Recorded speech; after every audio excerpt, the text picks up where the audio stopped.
Olá, pessoal! Estamos no dia 29 do nosso desafio Enem Matemática 30 dias. Hoje vamos trabalhar com a função exponencial vista de uma maneira que pode aparecer em qualquer tipo de exercício sobre função, exigindo atenção ao raciocínio e ao gráfico. Vamos juntos avançar mais um passo nessa reta final do projeto? Vem comigo!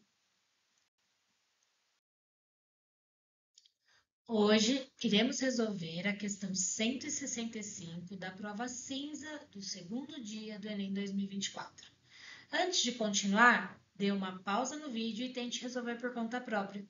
Esse hábito é o que realmente mostra se você já domina o conteúdo ou se precisa reforçar algum pontinho, certo? Vamos lá? Por que eu comentei, de que esse tipo de exercício pode acontecer em outras funções? Muitas vezes, eles gostam de colocar um gráfico e pedir para vocês determinarem a função. Nesse ano de 2024, eles fizeram esse tipo de exercício com uma função exponencial, tá? Mas pode acontecer no mesmo estilo de exercício em outros momentos, tá certo? Basta ser função e ter um gráfico, ou ter dois pontos desse gráfico e querer saber qual a função, tá certo? Vamos começar então? Desde o comecinho hoje vamos fazer a leitura também. Uma caneca com água fervendo é retirada de um forno de micro-ondas. A temperatura T em graus Celsius da caneca, em função do T em minuto, pode ser modelada pela função T de T igual a mais 80 vezes B elevado a T, representada no gráfico a seguir. Extremamente importante observar que ele já vai te confundir no primeiro momento com as letras. T minúsculo para tempo, T maiúsculo para temperatura. Então, tomar muito cuidado com isso, tá certo? E qual vai ser a relação que ele vai usar então? T, temperatura em função do tempo, vai ser A mais 80, fazer bonitinho, 80 vezes B elevado a T, tá certo? Tem duas informações aqui que a gente não sabe, que é o A e o B. O T maiúsculo, que é da temperatura, ele está em função do T minúsculo. Então, esses dois, para a gente determinar a função em si, a gente tem que deixar eles fixos. A gente tem que achar o valor de A e de B. Tá? Tanto que é exatamente isso que ele pede. Os valores das constantes A e B são duas letras que a gente precisa determinar, portanto, eu preciso de duas informações para conseguir resolver esse exercício. A primeira informação está aqui em cima e a segunda informação está aqui embaixo. Como que eu vou ler essa informação, Paty? Muito cuidado. Vamos chamar ponto A e ponto B só para ficar mais fácil de visualizar?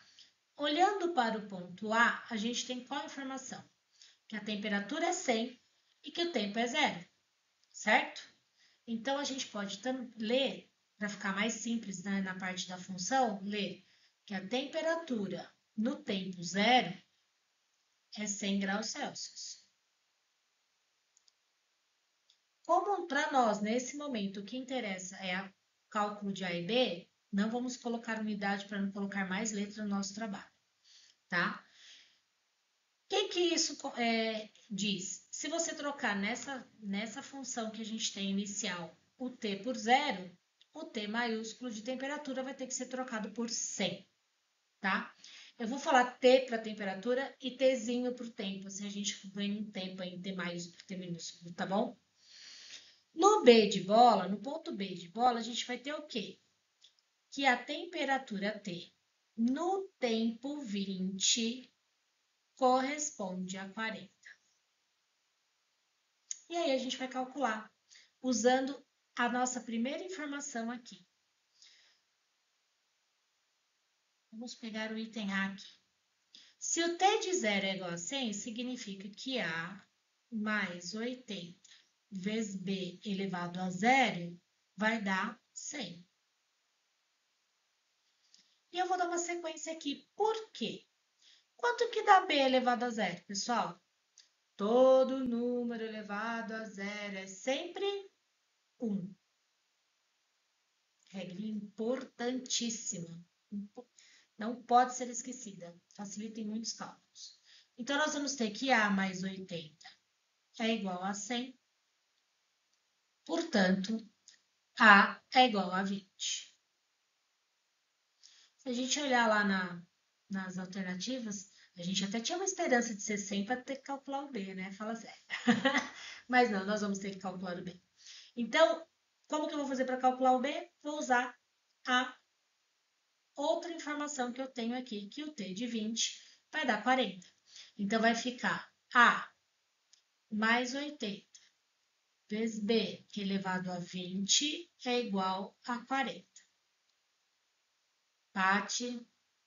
Vai dar um pouquinho de trabalho, mas são só ferramentas matemáticas, tá? Que a gente vai usar, nada de muito. Vamos isolando, substituindo o A primeiro. Lembra que na hora da prova você pode fazer mais rápido, pode pular alguns passos, tá? Aqui a ideia é mostrar para você todo o passo a passo para você achar qual é o passo que realmente você consegue cortar. Então, eu joguei o 20, que era positivo para o outro lado negativo, 40 menos 20, eu já fiz 20. Agora, eu vou pegar o 80, que está multiplicando, e vou passar dividindo. E aí, eu vou ter que isso aqui vai dar 1/4. Gente, nada parecido por aqui, né? O B a gente já pode até cortar aqui, que ele não serve. Por enquanto, nada parecido ainda, né? Qual a minha ideia? Para tirar esse 20 daqui, a gente precisa tirar a raiz vigésima de 1/4.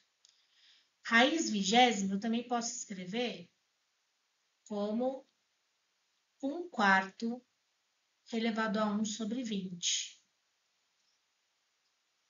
Tá? E aí, para facilitar, o que a gente pode fazer? Você também não vai achar nada com 1/4 ali, tá? 40 elevado a 1/10 sobre 80 já não vai rolar. O B igual a 40 também não vai rolar. Log de meio na base 10 também não é. E a gente pode meio que deduzir que seria a alternativa C, né? Aproveitando as informações que nós temos. Por quê? Porque eu posso pegar esse 1/4 e escrever como 2 ao quadrado aqui embaixo. E 1 elevado a qualquer coisa é sempre 1, então tá tudo certo. O número que eu mexi aqui tanto faz. E aí, usando a propriedade de potência, 2 elevado a 1/20 vai dar 1/10. Então, o B ficaria 1/2 elevado a 1/10, que dá meio elevado a 1/10. Tá? Nesse caso, por ser exponencial, acabou que complicou um pouquinho para achar uma das grandezas, né? Não é um exercício simples. Mas a ideia é muito importante vocês terem em mente para cálculo de função, tá? Função do primeiro grau, quando tem 2 pontos, né? Então, são vários tipos de funções que podem aparecer para você determinar o valor de duas constantes. E essa é sempre a ideia. Vai lá no gráfico, pega quem está em função de quem, para você poder, né? Olha muito isso aqui, pessoal, temperatura e tempo, né? Quem está no eixo X, quem está no eixo Y, onde eu tenho que substituir, que aí os valores de A e B, eles vêm mais facilmente, através de cálculos matemáticos mesmo, tá certo? Então, aqui envolveu aí um pouquinho de um bom conhecimento de potências e exponenciais, tá bom? Mais um dia finalizado com sucesso. Estamos chegando bem perto do fim do desafio. E cada questão resolvida é um ganho para o seu aprendizado. Se manteve a disciplina até aqui, parabéns pela constância. E nos encontramos amanhã, no nosso último desafio aqui do Enem Matemática 30 Dias. Até lá!